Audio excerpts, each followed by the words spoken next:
shall we begin? Let the games begin. All right. A new age has begun. An age of freedom. Are you not entertained? Are you not entertained? Get to the chopper! This is going to be quite the ride.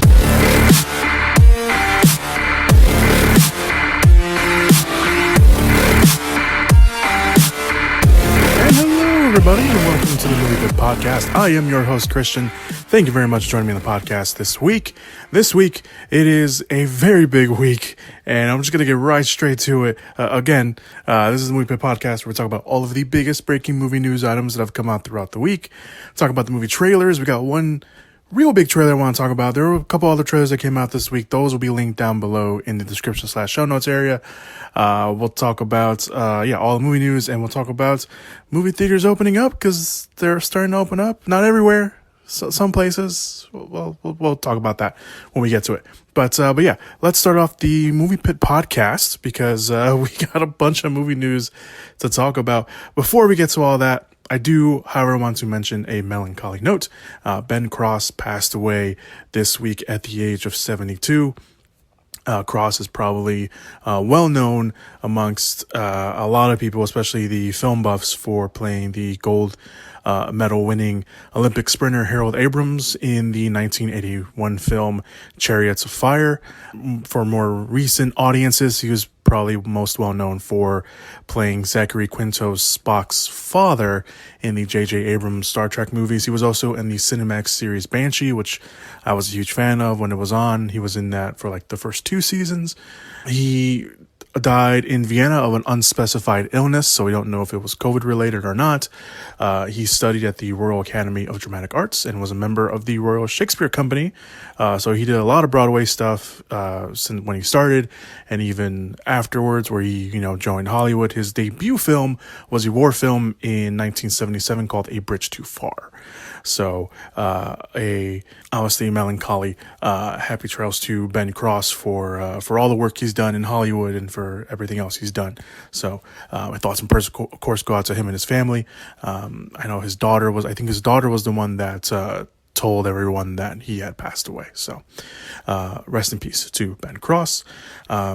So with that said, let's go on to the movie news items of the week. There's no real easy transition from saying someone passed away to movie news items, but let's move on to the movie news items of the week. We're going to start off with one of the trailers that I talked about, and that was the first trailer for Kenneth Branagh's Death on the Nile. The sequel, it is a sequel to the Murder on the Orient Express. The sequel will see Branagh reprise his role, not only as director, but also as the famed detective Hercule Poirot, as he is on vacation when a murder ruins said vacation, he tries, of course, to solve the murder. The sequel has a very impressive cast of Gal Gadot, Armie Hammer. They play, if you've read the book, they play Lynette and Simon Doyle, a newly married couple who is having a party on a boat where the action happens.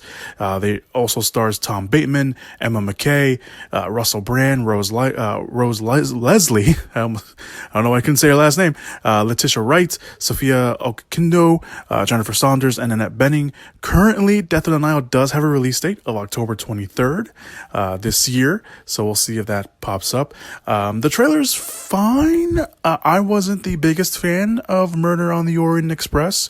I did get on the boat no pun intended. I did get on the boat late on that one. I didn't see it until earlier this year.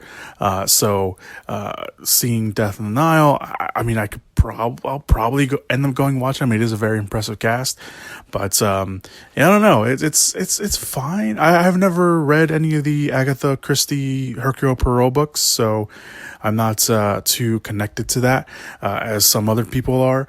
But the trailer's fine. I mean, again, if anything, the big cast of this thing is impressive. So that's probably enough to get me to go watch the movie, to be honest. So there were some other trailers dropped this week, like I mentioned. They're all down below in the description / show notes area. One of them was the new movie by Sofia Coppola called On the Rocks with Bill Murray and Rashida Jones. There was also a trailer for the new Kevin Costner movie with Diane Lane called Let Him Go, which, despite the name Kevin Costner and Diane Lane, it is not a romantic comedy.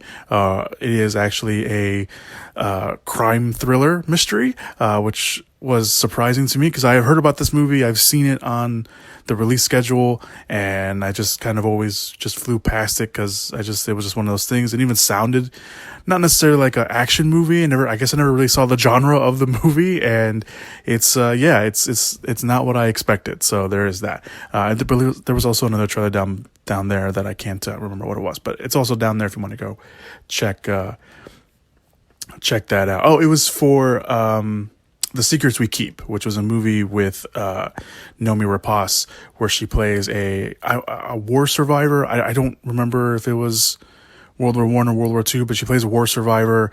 She moves to America to restart her life with her husband, and she somehow comes across, maybe, because that's kind of the whole mystery of the movie, comes across someone who did some terrible things to her and her family during the war. So there was also that trailer that came out this week if you want to go check that out. So again, all the links are down below if you want to go check out those trailers.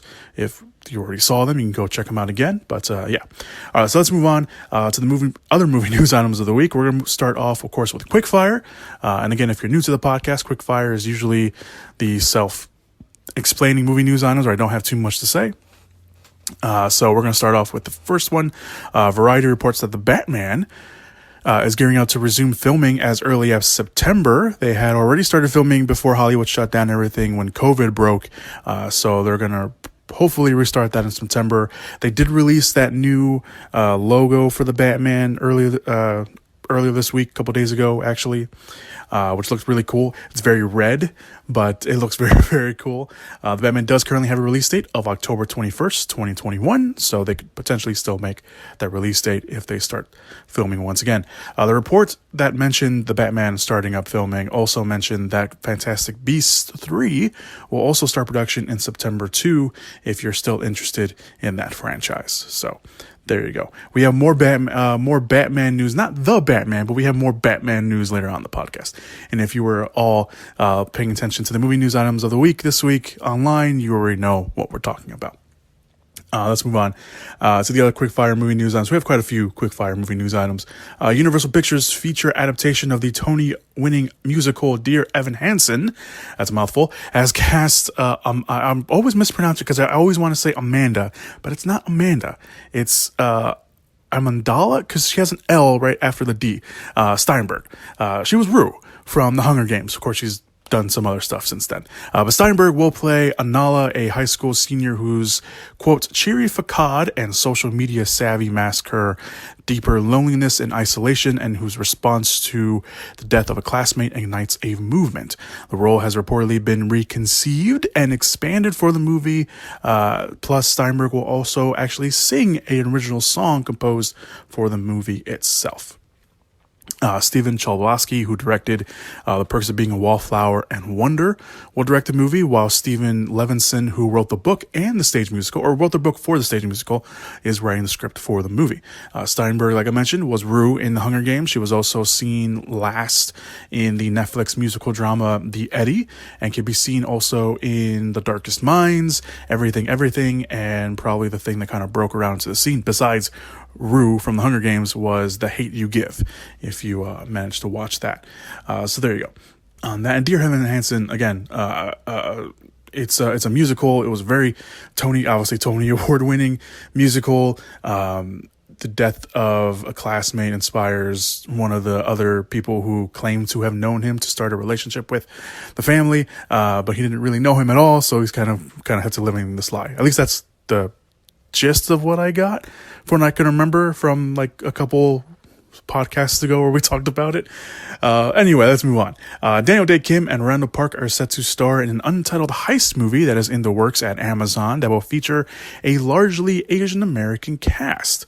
The movie will be written by Young Il Kim, I hope I'm not pronouncing that right, who wrote the Hillary Clinton biopic Random, which will follow a group of high school friends reuniting to pull a heist in the nod of fun ensemble capers like Ocean's 11. Yes, that is the synopsis for the movie.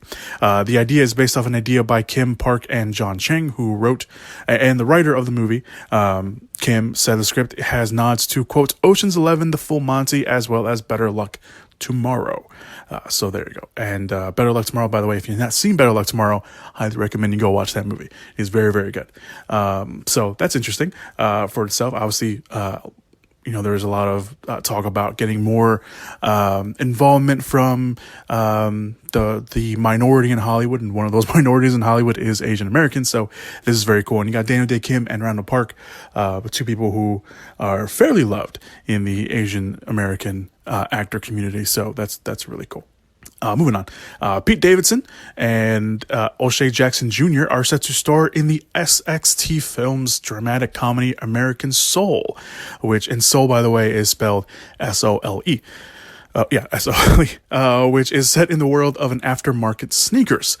Ian Edelman, who wrote How to Make It in America, will write and direct the movie, while Kevin Hart and NBA star Chris Paul will produce through their own production banners.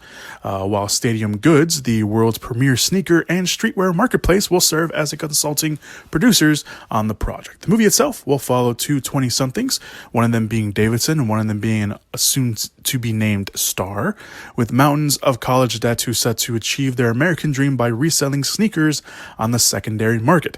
But when their startup runs out of cash and a shady investor is their only way out, their dream quickly becomes a nightmare. The report does not mention who Jackson Jr. will play, but he could play the investor or he can play another character entirely. The idea of reselling sneakers is a real thing, by the way, and it is $1 billion industry and $1 billion market. So, and that's billion with a B. And so there is a culture and an audience for that out there. So this isn't just something randomly that Hollywood and Pete Davidson and O'Shea Jackson Jr. wanted to bring together. No, that is a real thing. So you can try to look that up and try to understand it. Sneaker culture in itself is a whole thing as well. So there you go. All right, moving on. The Ridley Scott true crime drama about the assassination of Mauricio Gucci by his ex-wife, Patricia Reggiani. I'm pretty sure I'm not pronouncing that last name right, already has Lady Gaga set to star as the ex-wife, but is now in talks with even bigger names. Jack Houston, Reeve Carney, Adam Driver, Jared Leto, Al Pacino, and Robert De Niro are all in talks to join the movie, although which roles they are going to play is still up in the air. The story itself is rich enough for a movie, especially one told through Scott's directorial eye. The film is based off a book by Sarah Gay Forden titled The House of Gucci, and sensational story of murder, madness, glamour, and greed. I won't say too much anything about the real, it's a real life crime, so you can probably look up what happened. But if you don't know anything about the murder of Mauricio Gucci by his ex-wife, it is more messed up than you think. Let's just put it that way. It is more, just putting it out there. All right, let's move on. We got two more quick fire movie news items. Pedro Pascal is in talks to join Nicolas Cage in Lionsgate's The Unbearable Weight of Massive Talent. I'm gonna tell you right now, I'm probably not gonna get through this synopsis because it is ridiculous. I've heard about the movie being made, but for whatever reason, I never read the synopsis, and it's just when I was typing it down, I had to stop because it was just so ridiculous. Anyway, Cage will play Nicolas Cage, a fictitious version of Cage, who is facing financial ruin and must accept a $1 million offer to attend the birthday of a superfan, which Pascal is in talks to play that superfan. When things take a wildly dangerous turn, Cage is forced to live up to his own legend, channeling his most iconic and beloved on-screen characters in order to save himself and his loved ones. With a career built for this very moment, the Academy Award-winning iconic actor must take the role of a lifetime himself. Okay, I did get through it, but I couldn't get through it when I was writing it. The movie will be directed by Tom Gormichian, who co-wrote the script with Kevin Eden, and production is expected to start this fall. I'm gonna watch it. I mean, there's no way no one's not gonna watch this movie because it's okay. Again, speaks for itself. This is why it's in the quickfire movie news items. And the last quickfire movie news item that we're going to talk about here is Robert Eggers, the man behind The Witch and The Lighthouse, is gearing up for his next film, the Viking twisted revenge epic The Northman. The film already has Alexander Skarsgård in the lead, playing the Viking who is presumably probably taking revenge, with his brother Bill Skarsgård co-starring along with, I always mispronounce his name, Clay's Band, who was in Netflix's Dracula. He was there. I'm pretty sure he was the one playing Dracula, or maybe, was he? I can't remember. I never watched Dracula. I was going to start watching Dracula. I never actually ended up watching it. He's in Dracula. Nicole Kidman is also going to co-star, and also his former stars from The Witch and The Lighthouse, Anya Taylor-Joy and William Dafoe, will also be joining the film. However, this week it was revealed that Eggers has hired another person to appear in the movie, and it is none other than Icelandic singer-songwriter Björk. Yes, that Björk has been added to the cast. Her character will be the Slav witch, which is very fitting for Björk. This isn't the first time that Björk has actually appeared in a movie. She appeared lastly in the 2000 film Dancer in the Dark, which I did not watch. I didn't even know she was in that, so there you go. Besides the Viking Twisted Revenge epic tag, we don't know anything about the plot of the movie or the release date.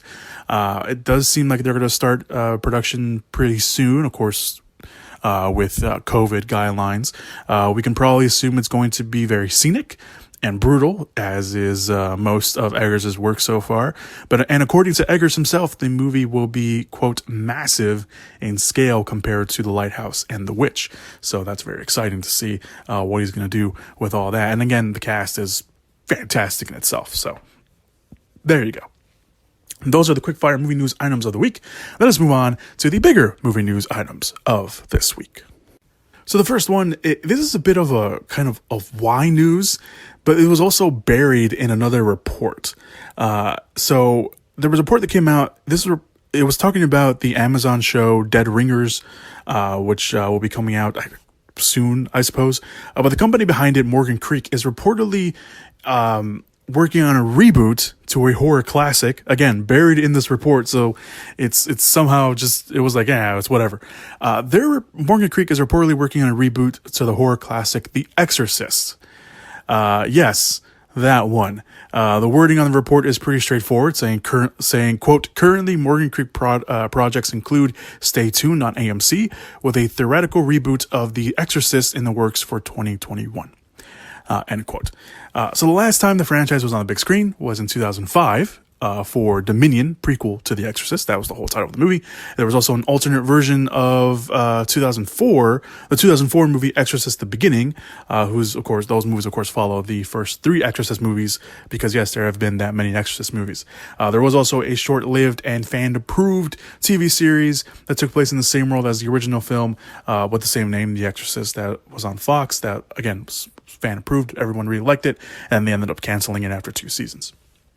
But of course, the big thing here is that they want to reboot The Exorcist. Now, listen, I think the whole remake conversation, I probably had to have my own. It has to be its own little podcast. I have talked about remakes on the podcast before, and I take the stance of I'm not against remakes or reboots or reimaginings as long as they try to do something new with it, as long as they try to update the story in some way, as long as they try to do something fun and new with the story, I'm okay with them. Because it's not like they're remaking it and they're like, oh, well, you can never, watch that original movie ever again if this one exists. That's not what they're doing. That is not the case. They're not going to your homes. I always use this analogy. They're not going to your homes telling you to give up every copy of that original movie that you have, and they're going to put it in front of you and set it on fire. If that was what they were going to do, then okay, then we can be upset about remakes and reboots and reimaginings. But that is not the case. You don't have to watch the reboot, the remake, or the reimagining of your said favorite movie if and when they remake it or reboot it or reimagine it. But there are some movies out there where I do feel like, you know what, you don't have to remake this. You can just re-release it in theaters. The Exorcist, to this day, still holds up. It's not a very big special effects heavy movie. Even the special effects in the movie still pretty much work, as long as you don't look at them too closely. But for the most part, they still work. And it's not one of those movies where it's like it's aged, after all these years. Like, no. I mean, it has, aged a little bit. It is an old movie, but it hasn't aged to the fact where it's like it's unbearable and it's unwatchable. It's not. It still very much still holds up. So I don't know. I don't like this idea. They're in development. Nothing official has come out. But we'll keep an eye on that. And I don't know. I don't like that. I don't like it. So let's move on. The question of Laurence Fishburne's coming back to The Matrix 4 has been answered this week from Fishburne himself. When the news broke that Matrix 4 was happening, names that were already confirmed were, of course, director Lana Wachowski, Keanu Reeves, Carrie-Anne Moss, Jada Pinkett Smith. I don't know why I said her last name weird like that. Jada Pinkett Smith and Lambert Wilson, who played the character, the Merovingian. Is that how they pronounced it? He was the guy in part 2, the one with Monica Bellucci's character. Of course, one of the big names missing was Fishburne. So is he coming back? Doesn't sound like it. At least from the interview he gave. The interview he gave was with the New York Magazine, and he said this when asked directly about his involvement in the fourth one. This is what he said, quote, "I have not been invited. Maybe that will make me write another play. I wish them well. I hope it's great," end quote. And of course, people have been taking that however they wanted to take it. People have been saying that that he's kind of maybe a little bitter, that he's just maybe he's, I don't know, that people have just been taking it their own way. There's a lot of theories out there. Maybe he will appear in it. Maybe he's just being coy, and maybe he will come back in a cameo or whatever. However, the movie was not that deep into production. They did have to postpone filming because of COVID. If you want to go the canon route of why Morpheus isn't coming back, there was a 2005 game called The Matrix Online, which is a multiplayer online game that had a storyline blessed by the Wachowskis at the time, where Morpheus actually dies in that game. So maybe they just want to keep, true to, the canon, or maybe Morpheus doesn't even play a factor in The Matrix 4. Maybe he's not supposed to be in it at all. So there is that to take into consideration. So we don't know. But as far as right now, Fishburne has said he's not coming back. So we kind of have to take that as it is. Matrix 4 will open on April 1st, 2022. I mean, again, we don't really know the story of the movie. We don't know any kind of plot details. They were very, they kept it in secret. We've seen the set photos of Keanu Reeves and Carrie-Anne Moss riding in a motorcycle in the city, but other than that, we haven't really seen anything else. So it's kind of strange, and again, we don't know too much about it, so we'll have to wait and see kind of what they bring out with that and how much they release afterwards. So let's move on. Going back to the horror movie news, the Scream franchise has begun the casting process outside of the original cast and have landed 2 up-and-coming actresses, one of them being Mexican actress Melissa Barrera. It's unknown what role she will be, or what role she will play, I should say. This will be a huge get for Barrera, who is still kind of new to the industry. She was seen in the Starz series Vida, which I believe just finished its current season, I believe it just finished its current season and also finished filming its next season. She will also be seen in the adaptation of Lin-Manuel Miranda's musical In the Heights next year, because it was supposed to come out this year, but it's not coming out this year. The other is Jenny Ortega, who is also Latina herself, who some will probably recognize from the Netflix series You, where she played Ellie. If you're a fan of that, then that's who she is. If you need a face to the name, it's unknown who she will play as well. I like this little route they're going. They're going, the representation route, which I think is really cool. We don't know too much about what Scream is about either. We do know that it will not be a remake or a reboot, but a continuation of the franchise. Courtney Cox and David Arquette are returning as Dewey or Gale and Dewey, respectively. And we do know that Neve Campbell is in talks to return as Sydney as well. The movie will be written by Guy Busick, who was one of the writers on Ready or Not. He also did some episodes of Hulu's Castle Rock. And James Vanderbilt, who wrote The Amazing Spider-Man, White House Down, and Zodiac, and will be directed by Ready or Not filmmakers Matt Bellatine Oakland and Tyler Gillette. Kevin Williamson, the franchise's original writer, will return as well as an executive producer, and filming will begin in North Carolina, hopefully by the end of the year, if COVID allows them to, and of course restrictions are followed. this is pretty cool. They're going with up and coming stars. You know, they kind of did this a little bit with Scream 4. You know, they had Emma Roberts and Hayden Panettiere, although they were pretty much already well known. But the rest of the cast was kind of filled with, you know, some unknowns, not unknowns, but some rising stars and some people who were already in the industry for a while. You know, the Scream franchise has a history of getting some fresh faces, but also getting some, you know, familiar faces. So this is really cool that they're doing this. They're, you know, showing that they're representing a little bit. This is really cool. Another thing that just came out this today, I'm recording this Friday morning, early Friday morning as possible. Samara Weaving, who appeared in Ready or Not, was supposed to appear in Scream 5, but because obviously she worked with the directors on Ready or Not, but she was supposed to appear in it, but scheduling conflicts kind of got in the way.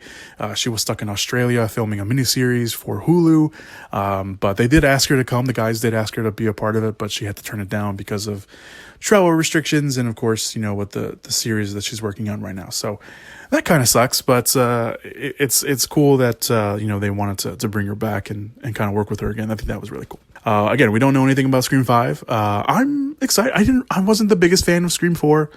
I did like Hayden Panettiere, but that was pretty much it. But yeah, I wasn't a big fan of it. So let's move on to the next movie news item. Speaking of remakes, we talked about remakes earlier. We're going to talk about them again. A remake of the John Hughes 1987 comedy classic Planes, Trains, and Automobiles is set at Paramount Pictures with two surprising names set to lead the movie.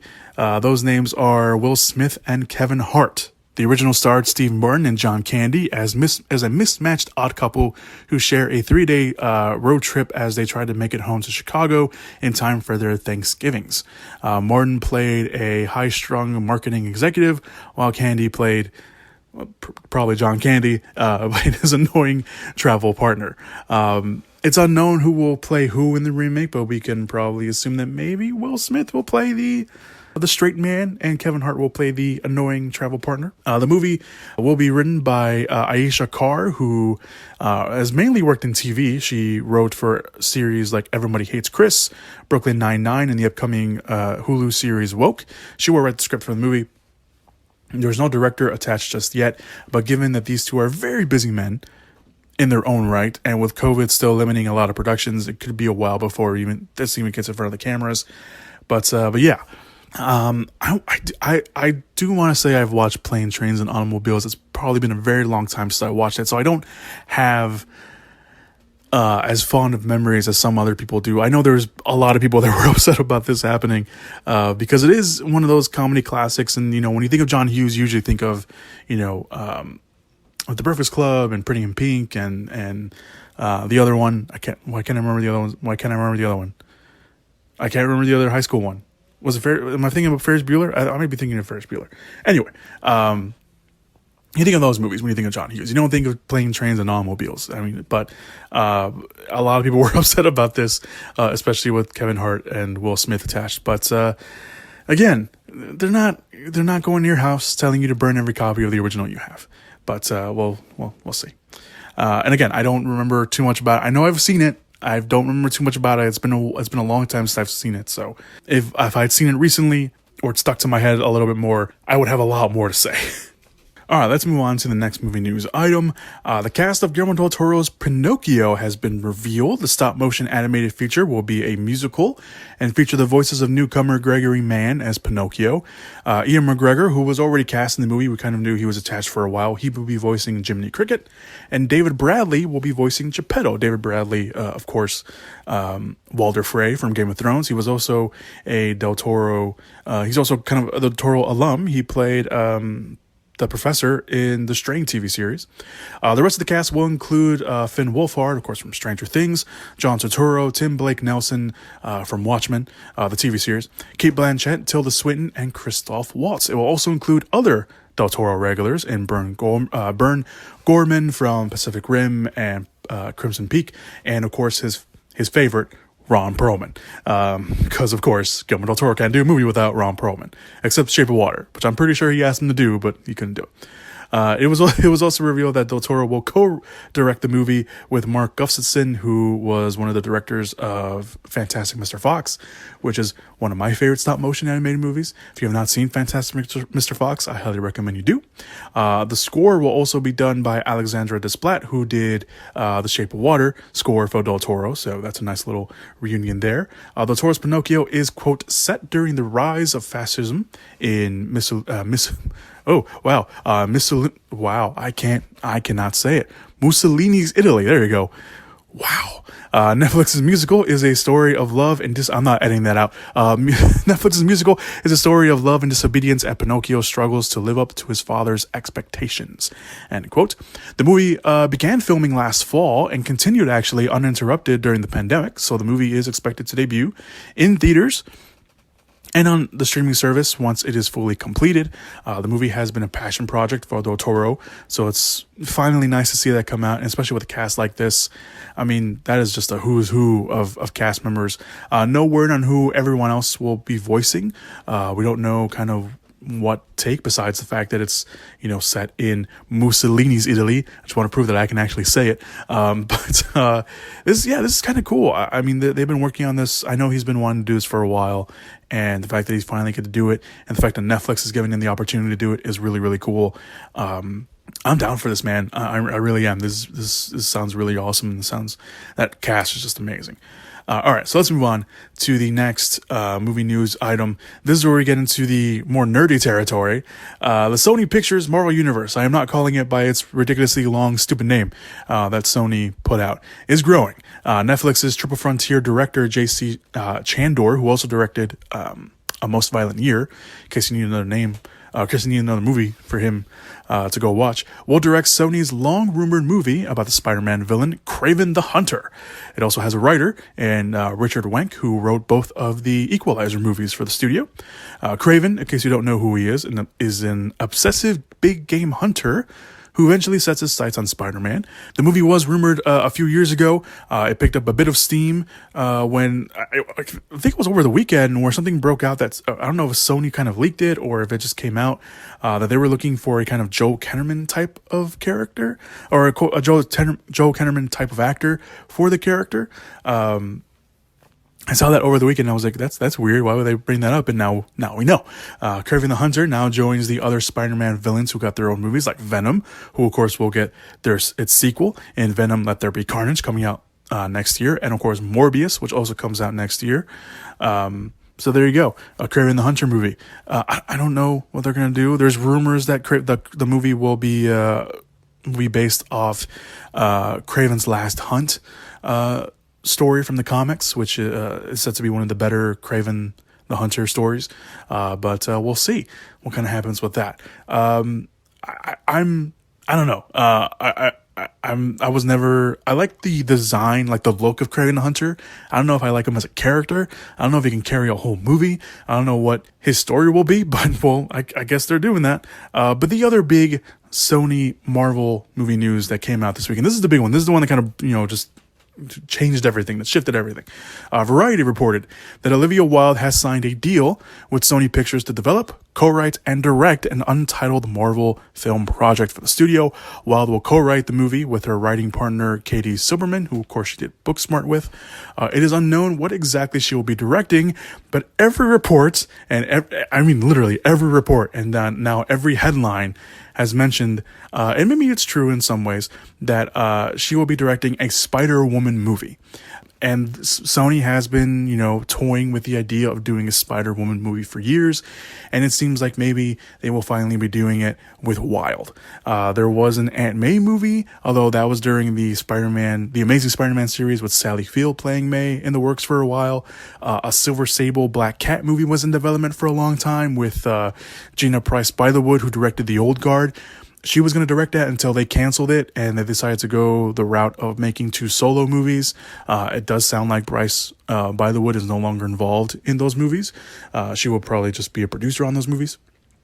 There was also another top female-centric movie that is still in development. It has C.J. Clarkson signed on. She signed that back in May.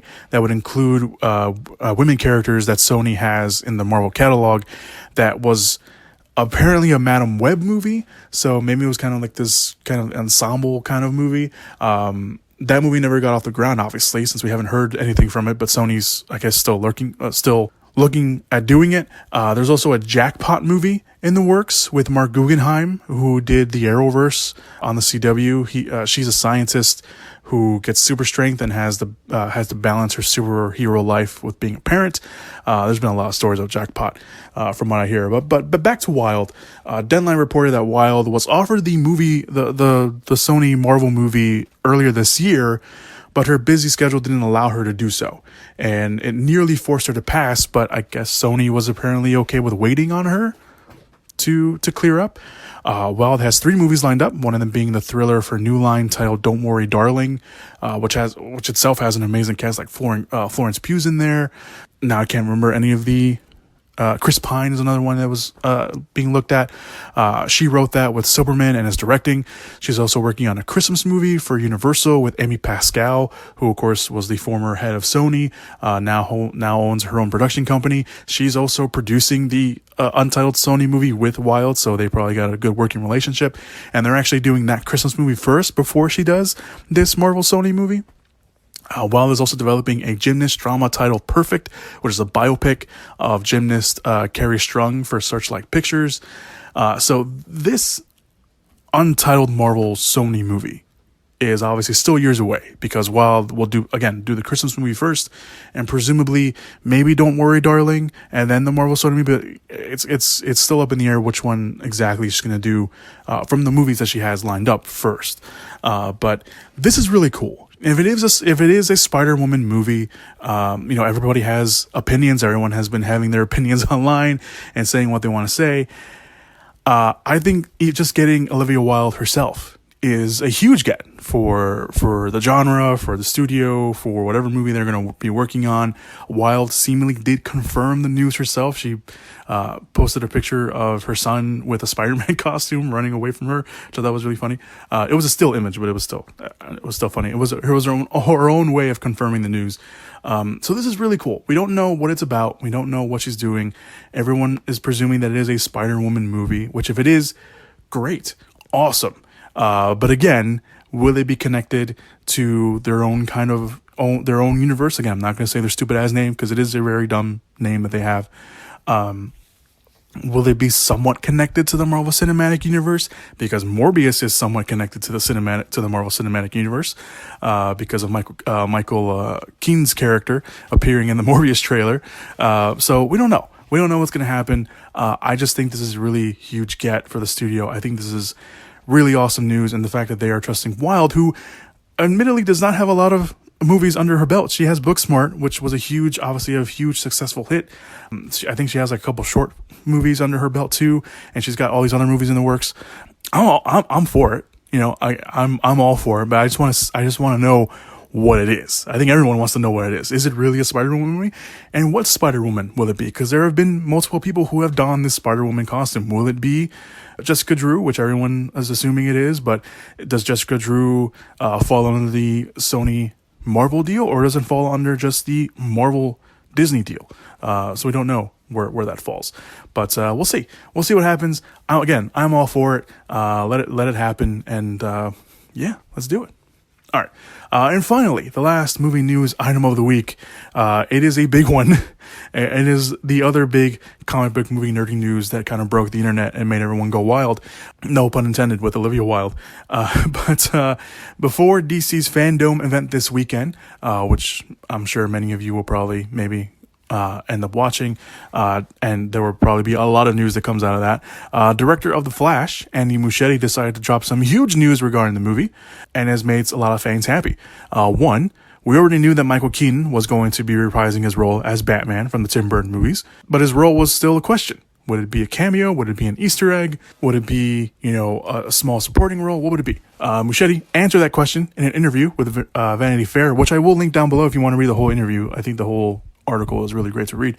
So he did an interview with Vanity Fair saying that Keaton's role will be, quote, substantial, and continued by saying, quote, "This movie is a bit of a hinge in the sense that it presents a story that implies a unified universe where all the cinematic iterations that we've seen before are valid. It's inclusion in the sense that it is saying that all that you've seen exists, and everything that you will see exists in the same unified multiverse. So there you have it, folks. Keaton's Batman will have a substantial role, but what does that mean? What kind of substantial role will it be? Who knows? Obviously, they don't want to say everything because that would just pretty much spoil the movie. The other big part is that Ben Affleck, Batfleck, is back. That's right. Ben Affleck will return to play his version of Bruce Wayne / Batman. His involvement was up in the air, but it's still really cool to see. His involvement in the movie is still also up in the air. We don't know how big his role will be, but it's really cool that he's going to be back. This came from the same interview from Vanity Fair. Muschietti had this to say about Affleck's involvement, saying, quote, "He's a very substantial part of the emotional impact of the movie. The interaction and relationship between Barry and Affleck's Wayne will bring an emotional level that we haven't seen before. It's Barry's movie, it's Barry's story, but their characters I can't read now, but their characters are more related than we think. They both lost their mothers to murder. That's one of the emotional vessels of the movie. That's where the Affleck Batman kicks in." End quote. Now, what makes the story a little bit more interesting is if you remember, Affleck talked about why he decided not to come back to play Batman. He was in a bad place in his life, playing Batman, especially in Justice League. One of his friends even said that Affleck, if he kept playing Batman, might have drunk himself to death, which obviously is not something you want. Affleck was dealing with substance issues, especially drinking, and of course that was kind of pseudo worked into The Way Back, which was a movie that he did earlier this year. But it looks like they actually may have asked him if he wanted to come back, because in that same interview, Barbara Muschietti, the sister of Andy Muschietti and also his producing partner, told Variety that Affleck was, quote, "very open to it," which was a bit of a surprise to us. It was a question mark. We are all human and go through great times in our lives and terrible times in our lives. Right now, he's in a place where he can actually enjoy being Batman. End quote. She also said that Affleck's role is a pivotal role, again, echoing what Andy Muschietti said, but also, quote, "a fun part," end quote. So there you have it. The Flash, once again, will be directed by Andy Muschietti and is being written by Christina Hansen, who did Birds of Prey and Bumblebee. Has a release date of June in 2022. Ezra Miller will reprise his role as Barry Allen / Flash, and it takes its inspiration from the Flashpoint story arc, which, if you're wondering why are they bringing all these Batman characters back, is because the Flashpoint story arc for the Flash in the comics is that he tries to save his mother, because his mother obviously has died, and obviously him being the fastest man on Earth thinks that he can travel back in time, save his mother from happening, but in doing so, when he comes back to the present, quote unquote the present, he actually messes up the timelines and creates a whole new timeline, an alternate timeline where things aren't what they are supposed to be. So that is why multiple Batmans will be appearing in the movie. Of course, everyone's saying, well, if Michael Keaton's coming back, if Ben Affleck is coming back, will George Clooney come back? Will Val Kilmer come back? Will Christian Bale be appearing in the movie? What's going on? And of course, Andy Muschietti's comment about the multiverse, kind of throws that question up there for people to ask and answer too.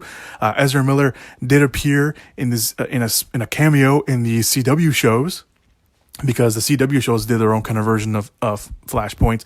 They also did their version of Infinity Crisis, which is also another time travel, another time altercation story that of course involves the Flash, and he kind of appeared in that little cameo, and again, proving that the multiverse exists in the CW universe, and that the CW shows do exist within the DC world, but in their own little timeline and little pocket of the universe. So there you have it.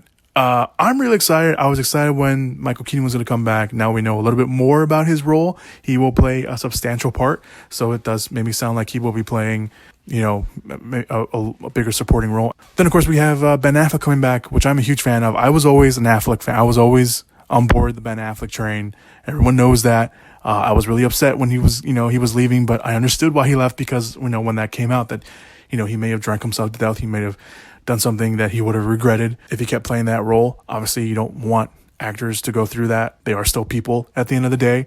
But this is really cool that we get to see both Ben Affleck and Michael Keaton's character come back in the Flash movie. Obviously, we'll know more information when the DC fandom event happens this weekend. They split that into 2 days. They split that into 2 days, so one of them is going to be this weekend.